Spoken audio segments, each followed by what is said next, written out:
Bonjour et bienvenue sur le podcast Futur Chien Guide, le premier podcast sur l'univers des chiens guides d'aveugles. Je suis Estelle, sa créatrice et également famille relais bénévole pour l'école des chiens guides de Paris depuis plus de 4 ans. Je vous donne rendez-vous chaque premier et troisième vendredi du mois pour partager avec vous mes rencontres avec des familles d'accueil, des maîtres chiens guides, mais aussi plein d'autres invités engagés auprès des chiens guides d'aveugles. Dans cet épisode, je vous présente Audrey, qui est famille d'accueil depuis de nombreuses années pour l'école des chiens guides de Paris. Mais cet engagement longue durée n'était pas forcément acquis, car comment renouveler l'aventure après un premier élève chien guide au parcours presque parfait ? Comment aimer un autre chien qui sera finalement si différent ? Et les suivants ? Audrey nous raconte ce que sont devenus les futurs chiens guides qu'elle a accueillis, dans quelques réorientations qui la rendent très fière. Mais aussi comment une de ces adorables élèves chiens guides s'est révélée particulièrement demandeuse au point de devoir prendre une pause. Place à l'épisode. Bonjour Audrey. Bonjour Estelle. Merci en tout cas de m'accorder ce temps du coup pour nous parler un peu de ton aventure avec les chiens guides d'aveugles. Avant tout ça, est-ce que tu peux te présenter et nous donner un petit peu ta vie au quotidien à côté des chiens guides d'aveugles ? Oui, moi donc c'est Audrey, j'ai 37 ans, j'habite à Paris, dans le 19e arrondissement. Je suis responsable pédagogique dans une grande école d'art parisienne et à ce titre, j'enseigne l'histoire de la typographie, le design graphique et puis je coordonne toutes les activités pédagogiques qui permettent de mener à bien le déroulement des années universitaires de mes étudiants. Je suis passionnée par l'art, le cinéma, beaucoup d'activités culturelles. Je fais de la danse à côté, j'ai des chats, j'ai toujours aimé les animaux. Voilà, je suis quelqu'un qui suis, je pense, assez dynamique. J'aime bien faire quand même pas mal de choses, même si avec le confinement, comme tout le monde, toutes mes activités sont en stand-by. Et justement, du coup, par rapport à toutes ces activités, est-ce que tu peux nous raconter comment et quand les chiens guides sont rentrés dans ta vie ?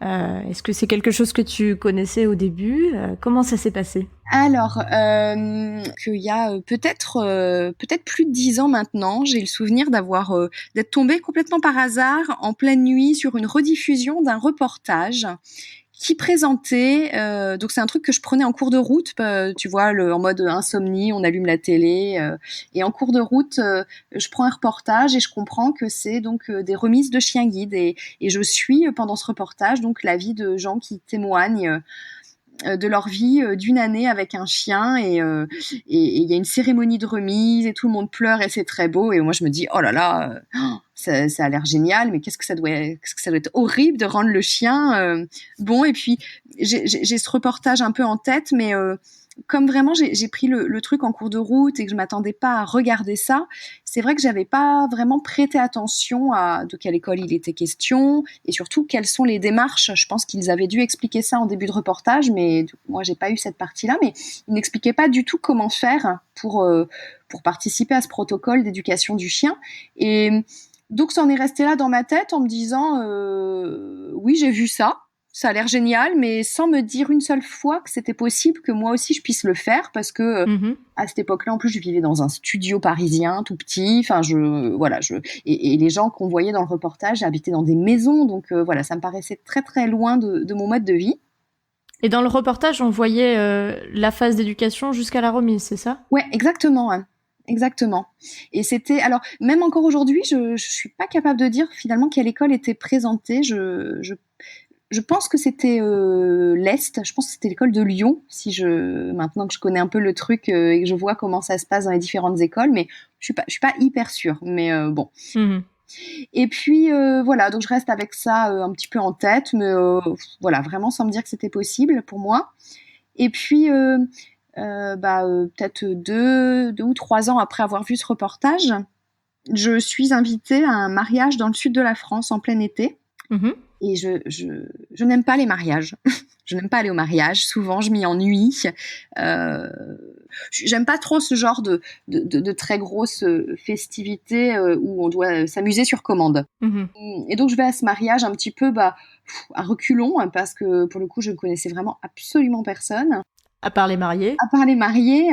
Et on sait très bien qu'on n'a jamais le temps de voir les mariés le jour de leur mariage. Et le cadre était assez bucolique du lieu. Et puis, il y avait un immense terrain. Et je vois au loin, en fait, un chien Et là, je me dis, étant quand même une amoureuse des chiens depuis toujours, je me dis, oh bah, j'ai trouvé mon meilleur ami pour la soirée, ça va être ce chien. Donc je vais à la rencontre de ce chien, et puis plus je m'approche de lui, et plus je me rends compte qu'il a quelque chose sur le dos. Et je m'approche et je vois cette petite cape bleue, et je vois élève chien guide, et de l'autre côté, école des chiens guides de Paris.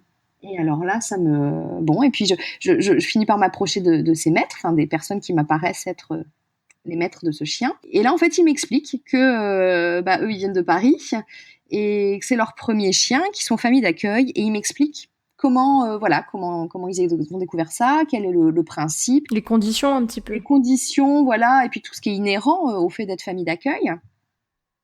Et là, j'ai repensé à mon reportage que j'avais vu 2-3 ans avant. Et là, je me dis, oh, en fait, c'est possible. Et puis, ça me paraissait tellement, effectivement, évident et naturel parce que mon métier fait que pour moi, la vue, c'est quelque chose de primordial. Alors, bien sûr, pour tout le monde, la vue est primordiale, mais il y a enseigner l'histoire de l'art quand on peut pas voir une œuvre, c'est compliqué.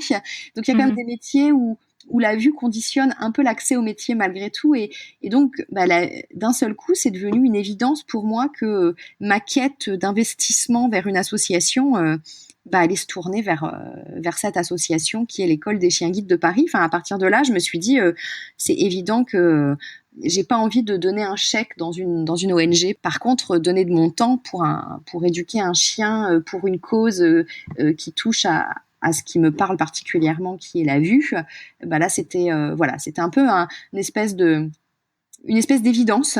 Mmh. Et donc comme tous les mariages, ça c'est un samedi. Le lendemain, les mariés donc du coup m'ont donné le contact de l'école des chiens guides. Dès le dimanche soir, j'ai envoyé un mail. D'accord, directement. Ah, c'était évident quoi. Je me suis dit mais c'est ça, c'est exactement ça qu'il me faut. Et puis il y avait une dimension pour moi finalement de la pédagogie, que ce soit finalement pour des humains, des jeunes créatifs, ou finalement des chiens, ça reste de la pédagogie.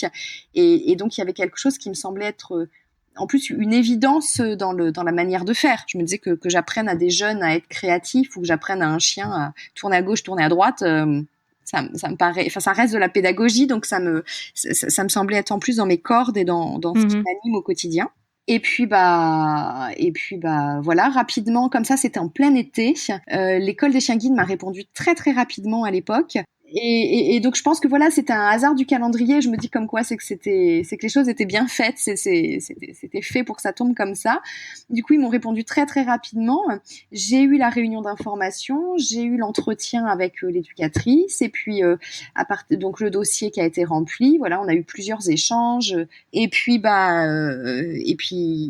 du coup le calendrier, le hasard du calendrier faisait que moi j'étais complètement disponible pour prendre un chien pendant l'été. Ça m'arrangeait parce que de par mon travail, travailler la propreté du chien avant la rentrée scolaire, c'était vraiment beaucoup plus pratique. Disons que quand on est en plein cours, c'est compliqué de sortir de la classe pour emmener son petit chien dans le caniveau, surtout quand il y a plusieurs étages dans le bâtiment.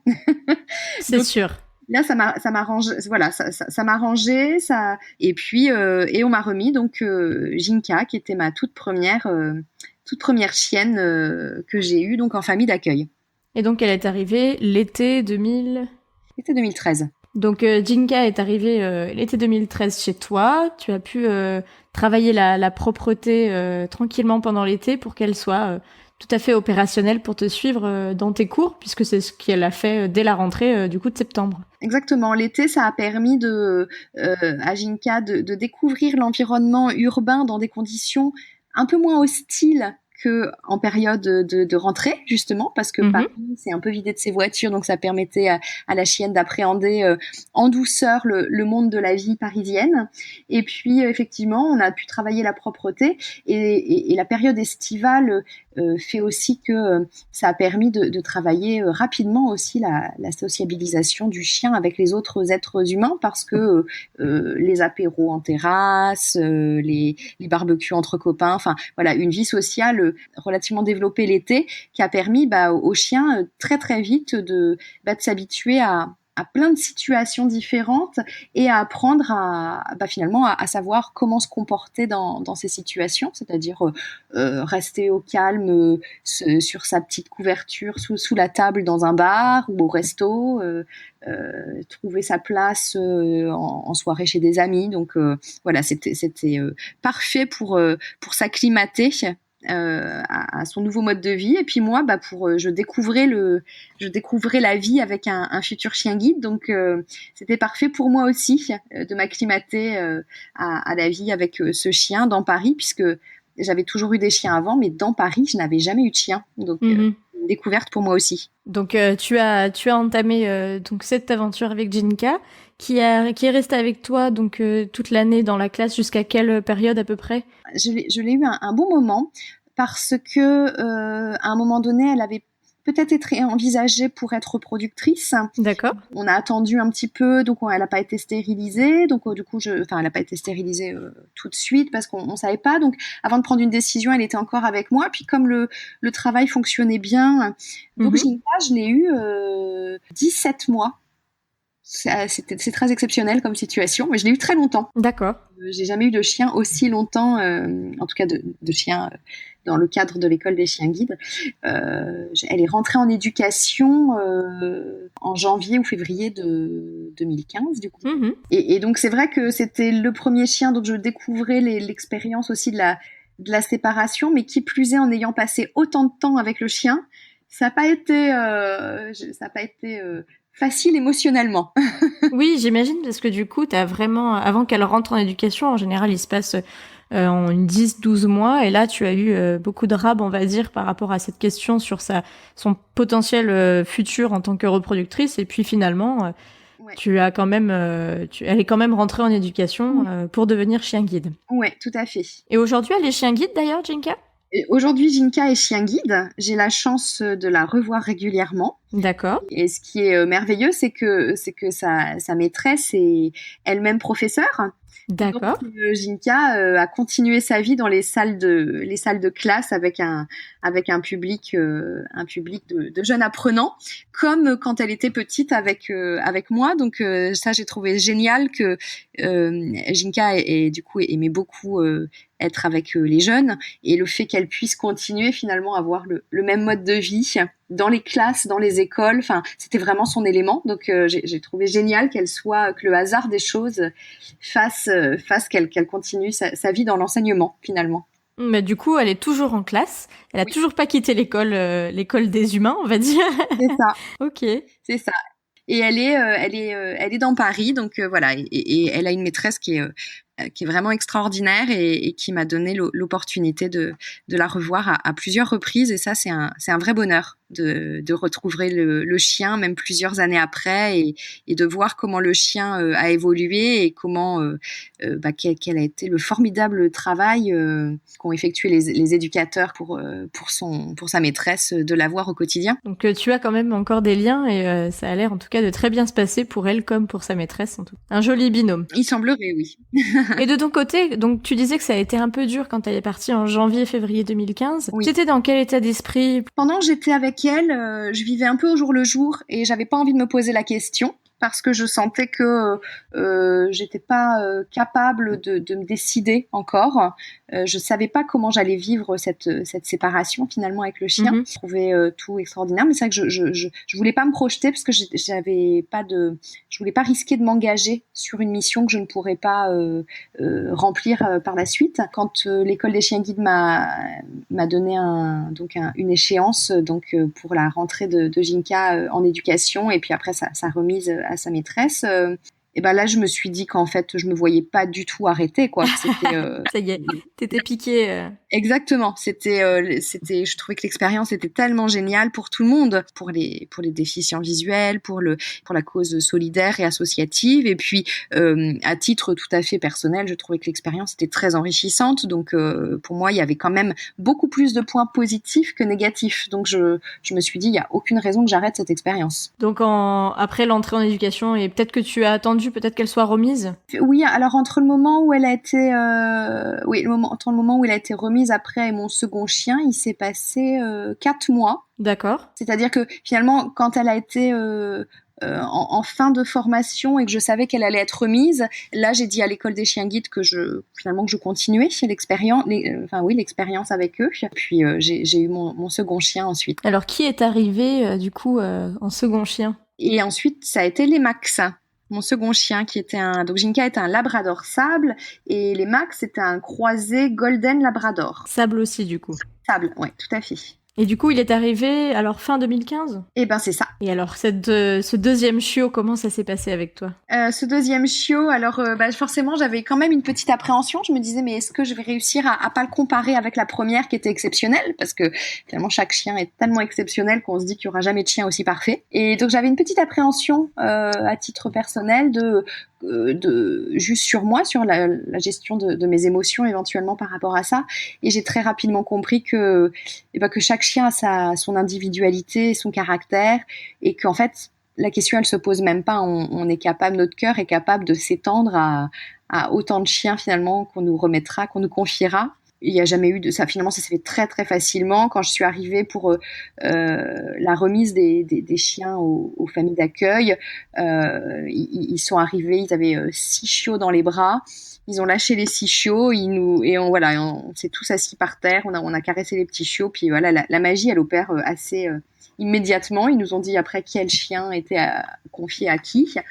Et puis voilà, les Max c'était déjà du coup un mâle et donc très avec un tempérament très différent, donc ça s'est tout de suite très très bien passé. Le courant est passé tout de suite entre les Max et toi. Oui, et puis les Max étaient un petit peu heureux. Il avait besoin d'une attention très très particulière parce que voilà, il était très très sensible comme chien et donc du coup c'était un travail qui était complètement différent de celui effectué avec Jinka. Et voilà, et j'avais toujours Jinka dans mon cœur, bien entendu. Du coup, le travail avec les Max était tellement autre qu'il n'y avait pas de comparaison à faire de toute façon. C'était juste un autre chien. Et puis c'est là que j'ai compris que j'étais capable de réitérer encore l'opération, parce que finalement, contrairement à la toute première fois, là, dès que j'ai eu les Max et que j'ai vu comment la magie opérait quasiment instantanément, j'ai compris là que même s'il n'était pas encore en fin de parcours de formation, j'ai compris qu'en fait directement j'allais signifier à l'école des chiens guides qu'après lui j'allais continuer. Oui, donc en fait dès les Max, dès le deuxième chien, tu t'es dit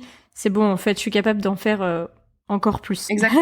Exactement. Et donc l'année en famille d'accueil avec les Max s'est passée peut-être du coup plus normalement entre guillemets que la période avec Jinka qui avait été allongée. Comment ça s'est passé ? Il est rentré en éducation assez rapidement ? Ça a été les Max a été réformé en fait. D'accord. Parce qu'il avait des gros problèmes de dentition.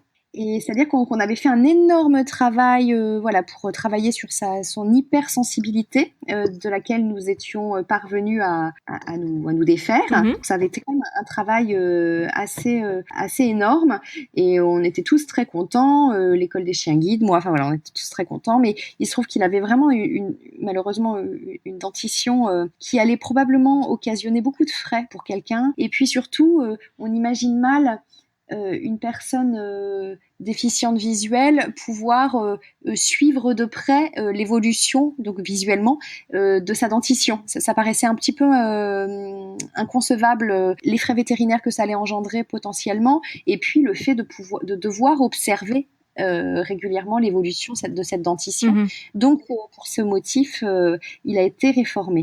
Il est quand même devenu un chien de travail, puisqu'aujourd'hui il vit avec donc sa maîtresse qui elle est donc voyante, mais qui dirige une association qui fait de la médiation animale. Donc les Max vit aujourd'hui avec un autre chien, avec des ânes, des poules, des chèvres, des hamsters, des cochons d'Inde.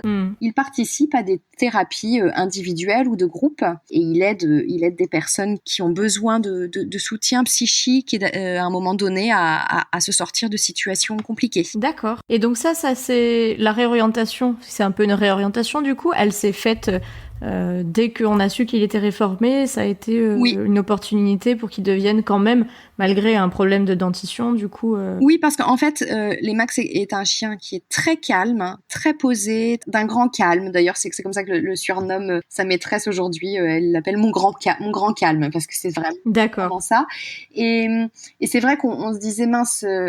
C'est vrai que c'est un peu dommage parce qu'il a un tel potentiel pour aider quelqu'un, ce chien. Il a été réformé, puis à partir de là, donc la personne de l'école des chiens guides qui est en charge du suivi des dossiers après pour les remises de chiens et les adoptions, a un petit peu regardé les profils de famille qui pourraient correspondre à ce chien. Et il se trouve au même moment, en fait, il y a donc Isabelle, donc celle qui est devenue sa maîtresse, qui avait contacté l'école des chiens guides en disant voilà, moi je fais de la médiation animale. Peut-être que dans vos chiens réformés, vous avez quand même des chiens qui sont réformés pour un autre motif, qu'on va dire que le comportement, l'éducation. Exactement, par rapport à ses besoins qu'elle avait exprimés dans son dossier pour adopter. Ces requêtes correspondaient en tout point à ce dont les Max avaient besoin pour être épanouis. Entre le moment où il a été réformé et le moment où il a été adopté, du coup, ça s'est fait assez rapidement. Et puis là encore, j'ai beaucoup de chance puisque je me suis vraiment liée d'une belle amitié avec sa maîtresse, Isabelle, que je vois donc régulièrement. Et donc j'ai des nouvelles encore de les Max et j'ai la chance de revoir les Max. C'est rigolo parce que le problème dedans dont tu me parlais, et je viens de vérifier, on en a parlé il y a pas longtemps avec Corinne, qui est maintenant famille d'élevage, mais dont l'élève chien guide Laïa avait eu ce même problème, et en fait je viens de vérifier, ils sont frères et sœurs, c'est la même portée. Oui, donc en fait le problème dedans qui était commun à toute la portée, qui était l'absence d'émail dont nous a parlé Corinne également, voilà, donc Laïa dont elle nous parlait et les Max sont bien frères et sœurs, et donc toute la portée avait en effet été réformée. Laïa vit à Nancy, comme nous le confiait Corinne. D'accord. Max est devenu chien médiateur. Voilà, les petites coïncidences lors de mes rencontres. Ah oui, c'est marrant. Voilà, un petit coucou à Corinne, du coup. Non, je ne savais absolument pas ce qu'était devenu le reste de la fratrie. Eh ben, ce que me confiait Corinne, c'est qu'en fait, toute la portée avait ce même problème d'émail et qu'en effet, ce problème d'émail n'était pas compatible avec le rôle de chien guide d'aveugle. Et donc, ils ont tous été réformés. Donc, ça explique la coïncidence entre ce que tu me racontes et ce que m'a raconté Corinne. On parle de la même portée. D'accord. Ah bah oui, c'est amusant. Donc les Max aujourd'hui vit auprès d'Isabelle qui donc exerce de la médiation animale comme profession. Comment ça s'est passé de ton côté une fois que la réforme a été décidée? J'étais tout à fait rassurée quand l'école a pris le temps de m'expliquer donc qui allait l'adopter, comment ça allait se passer, comment étaient sélectionnées les familles d'adoption. Et voilà, ça m'a permis de me rassurer. Et donc à partir de là, j'ai dit oui, je continue tout de suite.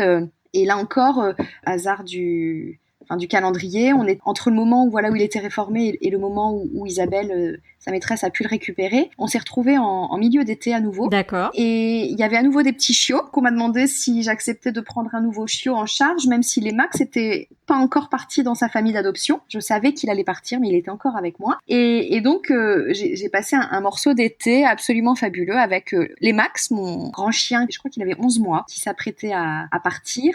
Et puis, Meko, mon tout petit, qui avait 3 mois. Et donc, j'ai eu pendant un peu plus d'un mois mes 2 chiens ensemble. C'était une expérience tout à fait nouvelle, du coup, entre un chien qui était adulte, très sage et qui avait déjà appris pas mal de choses, et ce tout petit qui venait de débarquer. Et ça m'a permis aussi d'avoir une transition, finalement, tout en douceur, entre le départ de les Max et le fait que Meko donc, soit arrivé dans ma vie à ce moment-là. Donc, Meko est arrivé, tu avais encore les Max. C'est encore 2 caractères très différents, 2 races différentes aussi. Meko est un labrador noir, très robuste, très gentil, très dynamique, et puis c'est un chiot, donc forcément il était plein de vie, alors que les Max étaient très calmes, très posés, donc un peu 2 opposés en termes de caractère, mais tout aussi mignons et adorables et gentils. Et donc tu as continué, j'imagine, à la rentrée de septembre, du coup c'est les Max qui a dû rejoindre Isabelle pour la vie. Oui.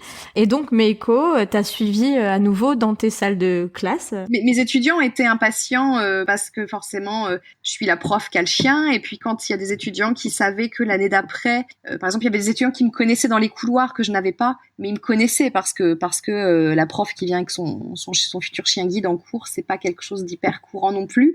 Donc, il y avait des étudiants qui ils savaient qu'à la rentrée d'après, ils m'auraient comme prof, comme une de leurs profs. Donc, ils étaient ravis et donc très impatients à chaque fois de se dire cool, on va avoir l'année prochaine, on a la prof qui a le chien, comme ça on aura un chien.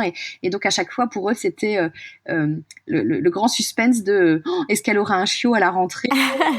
Voilà, donc à chaque fois, ça se passait très bien. J'imagine. Et donc, Meiko a passé donc l'année avec toi, là, donc de 2016 à 2017. Oui. Comment ça s'est passé avec lui Alors, Meiko était très, très...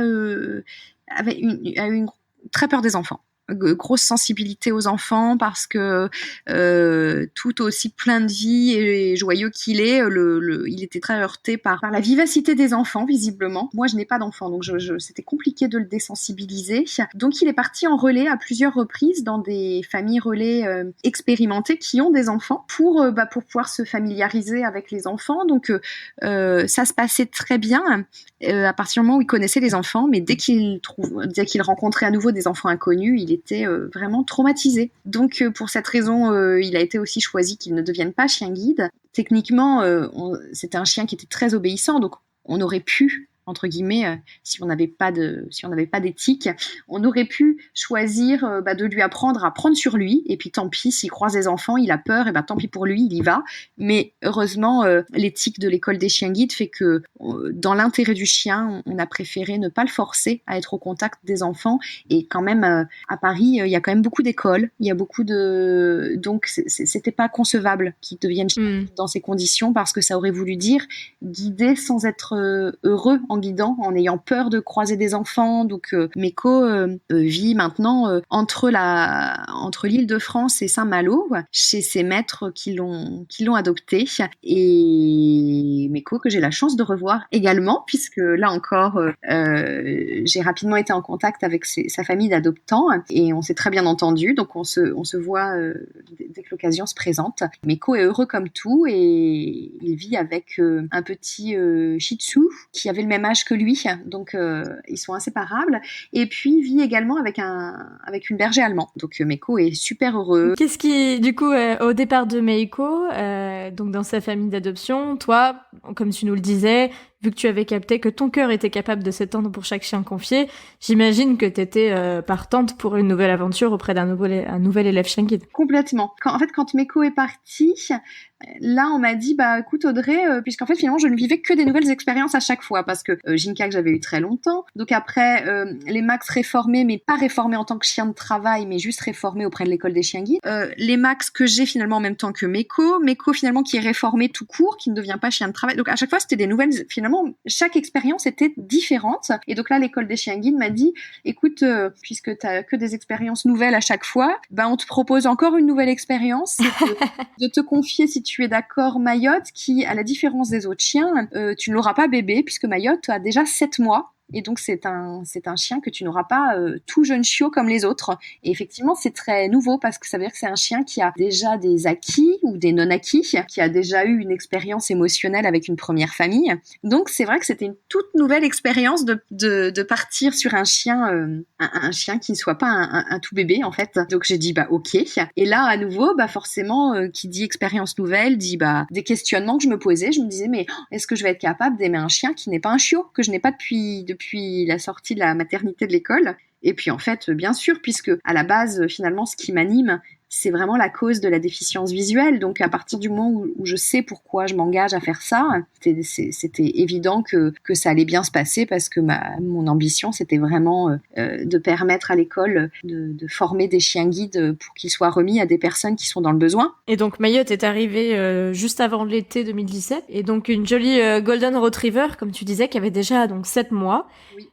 Donc tu étais pas sa famille relais, mais vraiment sa deuxième famille d'accueil, comme ça peut arriver.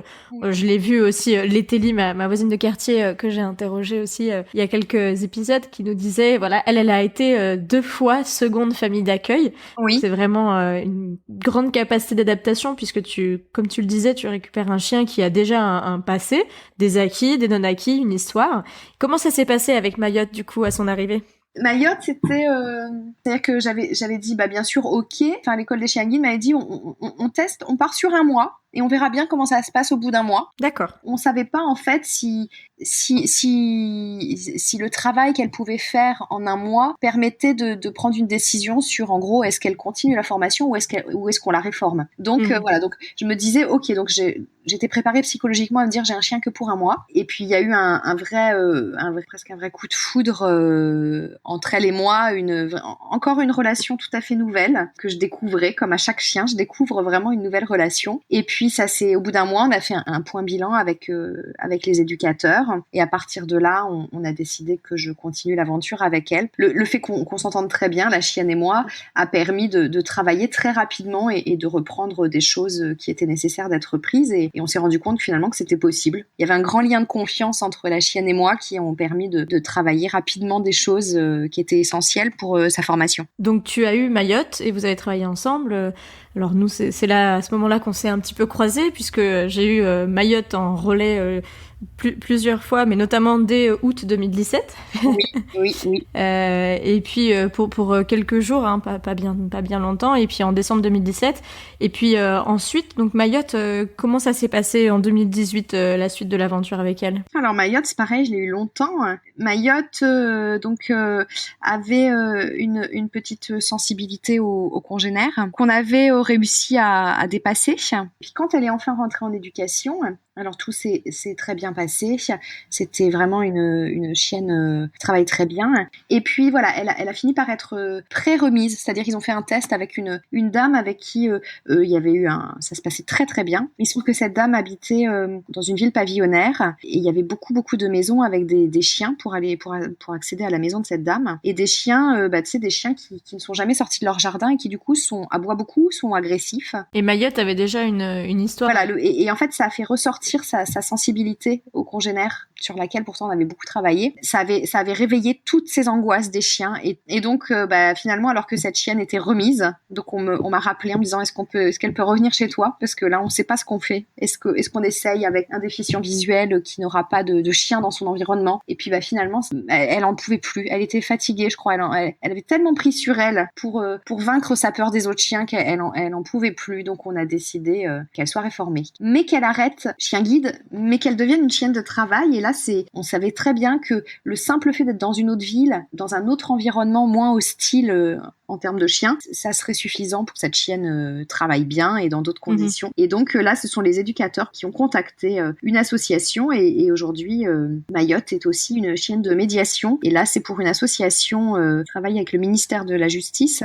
Elle intervient dans le règlement de conflits dans les jugements aux affaires familiales notamment. Pas dans les jugements en tant que tels, ça va être par exemple un juge va prendre une décision pour une famille parce qu'il y a eu un conflit qui a séparé les familles, et le juge va estimer que avant d'imaginer une séparation totale entre les membres de la famille, on va essayer de recréer un dialogue. Et Mayotte, son éducation a été complétée par une éducation très très spécifique qui permet vraiment de travailler sur la gestion des émotions, permettre de créer un dialogue entre les membres d'une famille qui arrivait peut-être à un point de non-retour à un moment donné, et son travail est très très efficace. Bon, en tout cas, c'est chouette. Tu sais qu'il est efficace parce que du coup, j'imagine que tu as quelques infos, quelques nouvelles. Oui, parce que là encore, j'ai la chance d'être restée en contact avec l'association maintenant qui travaille avec Mayotte, c'est une association qui est basée en Lorraine, et donc je suis même allée la voir là-bas. Donc voilà, donc effectivement, j'ai eu des retours, je reçois les newsletters, je lis les prouesses de Mayotte. Bon, c'est chouette. Et en fait, du coup, de ton côté, donc Mayotte a été réorientée, remise à cette association. Et toi, comment ça s'est passé une nouvelle fois après cette nouvelle expérience d'avoir récupéré un chien en seconde famille d'accueil? Tu étais encore dans l'optique de continuer ton engagement, j'imagine, auprès des chiens guides de Paris. Oui. Donc, on était en 2019, du coup, l'an dernier. Comment ça s'est traduit? Ce qui s'est passé, c'est qu'à partir du moment où on m'a dit bonne nouvelle, elle va quand même être un chien de travail, elle va partir dans une association à Metz, mais pour ça, il va falloir qu'elle reçoive un complément de formation. Et on m'a dit bien entendu, est-ce que tu veux bien la garder jusqu'à ce qu'elle soit formée particulièrement à la médiation animale? Voilà, donc j'ai dit pas de problème. Et puis entre-temps, on m'a dit puisque tu voulais une nouvelle expérience, on a un berger blanc à te proposer. Tu vas voir, c'est complètement différent parce que justement, j'étais très attachée à Mayotte, et là je me disais je veux pas comparer, je crois que j'ai envie de changer vraiment de race, j'ai envie d'essayer autre chose. Et donc on m'a remis Oakley, et donc je me suis retrouvée à nouveau avec 2 chiens en même temps, puisque Oakley est arrivé, Mayotte était encore avec moi. D'accord, de caractères très différents. Oakley était très jeune. Oakley, je l'ai eu, elle avait 3 mois, pleine de vie, nouvelle expérience, parce qu'effectivement un berger blanc c'est très très différent. Que nouveau caractère, j'imagine, pour en avoir eu quelques-uns, oui. Notamment Folio, c'est pas du tout la même chose. Oui. J'imagine que là, la présence de Mayotte t'a un peu aidé. Oui, ça a aidé beaucoup parce que les bergers blancs suisses, en plus, sont quand même assez sensibles comme chiens. Par mimétisme, effectivement, ça m'a permis de dégrossir le travail. Tout ce qui s'avérait être compliqué, finalement, a été très facile à mettre en œuvre grâce à Mayotte. Donc, tu les as eus plusieurs mois ensemble. Oui. Et ensuite, donc Mayotte est partie dans l'association en Lorraine. Et Oakley n'avait pas encore fini sa formation, j'imagine. Tu l'as eu quelque temps toute seule. Comment ça s'est passé, cette aventure avec Oakley toute seule? Alors, ça a été un petit peu compliqué. C'était une super chienne, très adorable, gentille, mais une chienne qui vraiment n'était pas faite pour vivre en ville. C'était compliqué pour elle de devoir travailler, alors que parfois elle avait pas envie de travailler. Elle savait le faire, mais juste donc elle prenait beaucoup sur elle pour me faire plaisir. Ouais, elle le faisait pour toi, quoi. Exactement. Elle n'est pas née à l'école des chiens guides. Et donc, Oakley est repartie dans l'élevage elle venait, tout simplement. D'accord. Et donc, elle est repartie pour être chien de famille, on va dire, un très bon chien de compagnie. Elle était partie pour devenir potentiellement reproductrice dans cette élevage. Et après, j'avoue que j'ai pas eu de nouvelles. Donc là, c'est le seul chien dont je n'ai pas eu de nouvelles après. Qu'elle soit devenue reproductrice ou non, la vie à la campagne était forcément plus adaptée pour elle que la vie en ville, à l'évidence. Et donc ça, c'est passé assez rapidement? Oakley, je l'ai eu pendant 10 mois quand même. D'accord. On va dire que c'est la première expérience qui m'a semblé être un peu longue, parce que d'habitude, on n'a plutôt pas envie de rendre les chiens, enfin pas envie, mais clairement, elle avait pas envie de vivre dans un appartement, cette chienne, elle avait besoin d'un jardin. Donc j'allais le plus souvent possible à la campagne, en forêt, tout ça pour son équilibre. Pour le bien-être de ce chien, ça me demandait beaucoup de sacrifices, c'est-à-dire que moi, j'avais pas forcément le temps à la base d'aller à la forêt, dans une forêt tous les jours, et pourtant il fallait que je trouve ce temps pour elle, pour son bien-être. Et donc toi, de ton côté, tu disais que c'était pour la première fois assez long, alors peut-être que quand elle est repartie dans l'élevage, tu avais aussi moins d'urgence à avoir un nouveau chien. Comment ça s'est passé? Voilà, c'est-à-dire que là, après elle, j'ai fait le choix pour la première fois de faire une petite pause, parce que j'étais vraiment fatiguée. T'avais quand même enchaîné depuis l'été 2013 5 chiens aussi, donc c'est pas... C'est ça. C'est pas rien. Exactement. Donc j'avais besoin d'une pause, parce que j'avais besoin de retrouver du plaisir aussi à faire. Bon, donc j'avais besoin de faire une pause émotionnelle, une pause temporelle. Je voulais pouvoir reprendre du plaisir à le faire, et j'avais besoin de créer un manque pour à nouveau avoir l'envie profonde de réitérer l'expérience avec un autre chien. Et donc cette envie, j'imagine qu'elle est arrivée, puisqu'aujourd'hui t'es encore en compagnie d'un élève chien guide. Oui. Comment ça s'est passé, donc cette reconnexion après cette pause bien méritée quand même que tu avais choisi de prendre? Alors donc du coup on avait beaucoup dialogué avec l'école des chiens guides. Quand j'ai été prête, je les ai contactés. Je leur ai dit ça y est, je pense que je peux reprendre du service. Ça devait pas être elle, et puis il s'est trouvé qu'on m'a dit écoute, on devait te remettre un chiot, mais finalement on a une petite chienne, comme tu as déjà eu une première expérience de deuxième main entre guillemets pour un chien et que ça s'est bien passé, on a une chienne à te proposer qui a besoin de changer de famille d'accueil. Est-ce que tu es d'accord pour essayer une nouvelle aventure avec donc Rumba, qui est un labrador noir? Et donc j'ai dit ok, et donc j'ai récupéré Rumba cet été. Et Rumba est arrivée, tu disais que tu es la deuxième famille d'accueil, mais elle était quand même assez jeune, hein. Oui. T'as été remise à toi en tant que seconde famille d'accueil à 4 mois et demi, c'est ça? Oui, exactement. Ça fait aussi partie de la vie de l'école et la vie des bénévoles, c'est que parfois on souhaite accueillir un chien, puis finalement les conditions sont pas forcément réunies pour soi-même ou pour le chien. En tout cas, l'école est aussi là pour veiller à ce que le chien soit bien dans les familles auxquelles elle les confie. Oui. Donc là, ça fait 4-5 mois qu'elle est avec toi. Exactement. Et ça se passe très très bien. Elle découvrait tout parce qu'elle avait passé son premier mois dans une ville en Île-de-France, on va dire un peu moins agitée que Paris intramuros. Mais ça se passe très très bien. C'est une chienne qui est très attentive, qui aime travailler, qui est très dynamique et qui est très très très câline. Voilà, on s'est tout de suite très bien entendu. En tout cas, si elle est aussi agréable que son frère Rohan, que j'ai eu en famille relais, c'est sûr que je comprends que tu craques tout à fait. Son frère qui était vraiment adorable, qui est retourné suite à son passage en famille relais chez moi, bien sûr, dans sa famille d'accueil. Et puis d'ailleurs, on parlait du lien entre nous tout à l'heure, donc c'est vrai que moi, je crois que je t'ai croisé pour la première fois sur Instagram, puisque tu partageais tes différentes aventures. Il me semble que c'était avec Meiko à l'époque. Oui. Et puis on s'est recroisés quand tu nous as donné un petit peu le mode d'emploi de Mayotte, que l'école nous avait demandé d'assurer. Donc on avait fait cette connexion ensemble qui avait été très agréable. Donc on s'était rencontrés, il me semble, pour la première fois. Oui, oui, tout à fait. Après, la vie dynamique que nous avons l'une et l'autre fait qu'on n'a pas réussi à se recroiser physiquement. Oui. Et je me demandais, est-ce que par rapport à toute cette aventure, était du coup 6 élèves chiens guides, est-ce qu'il y a quelque chose que tu as appris, que tu as découvert dans cette aventure, que tu aimerais nous partager? Ce que vraiment je crois que j'ai appris le plus et qui m'a surprise, c'est le rapport qu'a la France au handicap. Malheureusement, la France a un gros problème avec l'acceptation du handicap, contrairement à nos pays voisins d'Europe. Et je pense que c'est presque ça qui a été la plus grosse découverte entre guillemets. Qu'à chaque fois que j'ai voyagé avec mes chiens à l'étranger, je me suis toujours assurée que la loi était la même qu'en France sur l'accès aux chiens guides dans les lieux publics, etc., etc. Mais comme je suis habituée en France à devoir quand même sortir quand même régulièrement mes petits textes de loi, à chaque fois je me prémunissais, je me disais je pars en vacances, mais à chaque fois je prenais énormément de précautions pour prendre le taxi en disant attendez mais j'ai un chien guide en formation et à chaque fois les gens m'ont regardé en me disant bah oui alors c'est quoi le problème? Et à chaque fois que j'en ai parlé, que ce soit en Angleterre, en Irlande, en Slovénie, en Italie, je me suis rendu compte qu'il y avait en Belgique, il y a quand même beaucoup moins de problèmes. En fait, ça n'a jamais été un problème ailleurs. Moi, j'avais fait le constat en étant en Écosse. J'étais pas avec un chien, mais du coup, je suis quand même attentive aux panneaux, aux actions. À chaque fois, il était clairement précisé. Enfin, en dehors des chiens d'assistance et des chiens guides d'aveugle.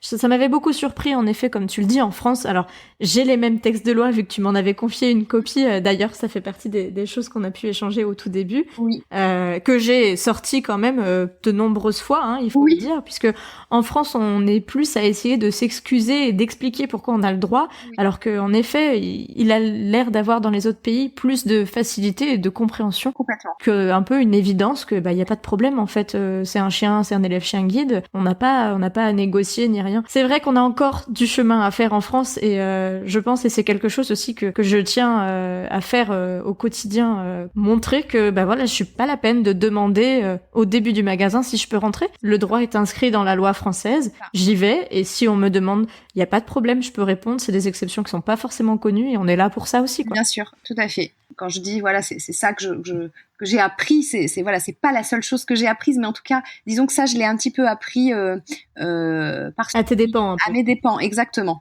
Donc c'est ce qui donne aussi envie de continuer. Et puis en parler toujours plus et expliquer aussi, c'est un peu ma motivation de pourquoi parler de cette éducation, pourquoi partager ça au plus grand monde. Oui. Parce que voilà, en effet, c'est un chien.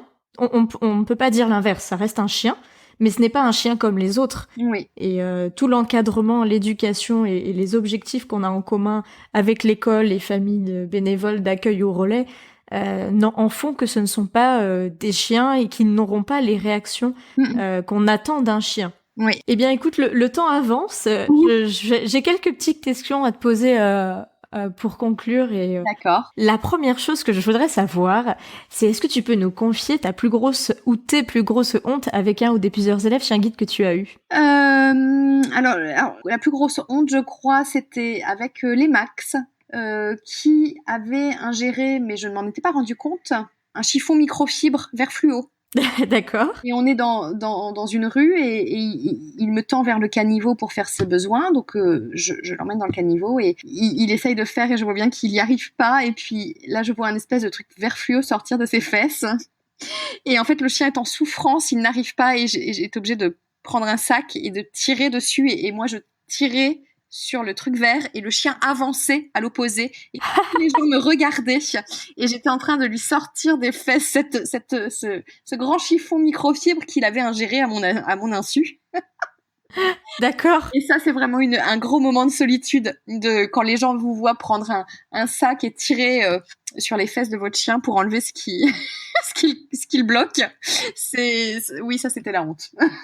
Oui, surtout que j'imagine qu'à ce moment-là, il y a eu du passage. Oui, bah oui, forcément, sinon c'est pas drôle. Et pour contrebalancer un peu cette histoire de microfibre fluo vert, est-ce que tu as une ou plusieurs, ton plus grand moment de fierté avec l'un ou plusieurs de tes loulous? Là, franchement, la fierté, c'est quand je les vois à l'œuvre, que ce soit en tant que chien guide ou en tant que chien d'assistance. Enfin, donc c'est-à-dire qu'ils soient sur de la médiation ou autre chose, mais en tout cas, à partir du moment où ils ont une activité qui est au service de l'humain, c'est de les voir. C'est la première fois que j'ai vu Jinka guider. Alors en plus, c'était ma première, alors j'étais complètement ébahie, époustouflée, tellement fière d'elle. Et puis quelque part un peu fière aussi de me dire que j'avais contribué à ça, de me dire c'est aussi alors beaucoup grâce aux éducateurs, énormément grâce à la bonne volonté du chien, mais un petit peu grâce à moi peut-être aussi que le chien est capable de faire ce qu'il fait. Donc oui, ça c'est la grande fierté quand même. Tu peux être fière en tout cas de chacun de tes chiens, hein. Donc 6 élèves chiens guides au compteur. Oui. Au final, pour quelqu'un qui était tombé sur un reportage lors d'une insomnie, finalement, c'est quelque chose qui a été bien plus loin que ce que tu ne le pensais sûrement à l'origine. Ah bah complètement. Et puis je pense que tu n'es pas prête de t'arrêter non plus. Cet engagement-là que tu as envers l'école est aussi supérieur à juste être famille d'accueil, puisque tu es impliquée aussi dans des actions de communication. Et donc je pense que tu n'es pas prête de t'arrêter. Non. Et puis je crois que mon entourage, quand j'ai fait ma petite pause l'année dernière de quelques mois là, même mon entourage n'était pas du tout prêt à ce que j'arrête, parce que mon entourage était très surpris de me voir sans. Pour eux, c'était pas devenu naturel de me voir sans chien. Quand Roomba est arrivé dans ma vie et que donc j'ai mis fin à cette pause, les gens étaient même pas surpris de me voir à nouveau avec un chien, parce que pour eux maintenant c'est normal que j'ai un chien. Oui, à l'inverse, c'était la pause qui était anormale. Exactement. Pour eux de ne plus voir Audrey et un chien. Exactement. Tous mes amis me disaient c'est bizarre de te voir sans chien. Et effectivement, pour moi aussi c'était bizarre. Donc il n'y a pas de raison que j'arrête. En fait, sauf contingence exceptionnelle bien entendu, mais fondamentalement, en tout cas dans ma volonté de faire les choses, je ne vois pas d'objection à continuer. Donc écoute, on te souhaite que du bonheur, et puis que Roomba donc mène à bout son parcours, en espérant qu'elle puisse devenir une superbe chien guide à son tour. Et puis écoute, merci beaucoup Audrey pour ce temps. Merci à toi Estelle. Au plaisir de se recroiser quand on pourra naviguer plus naturellement et sans contrainte en tout cas. Très bien. Ça marche. Merci beaucoup Estelle, au revoir. T'en prie, merci, au revoir. Et voilà, c'est la fin de cet épisode. Merci à vous de l'avoir écouté, en espérant qu'il vous aura plu. N'hésitez pas à m'envoyer vos commentaires sur mes réseaux sociaux Futur Chien Guide, ou encore un avis et 5 étoiles sur Apple Podcast. C'est toujours un plaisir de vous lire.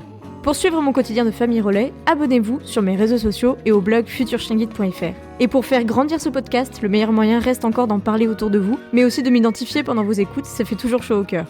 À bientôt pour un nouvel épisode sur l'univers méconnu des chiens guides d'aveugles.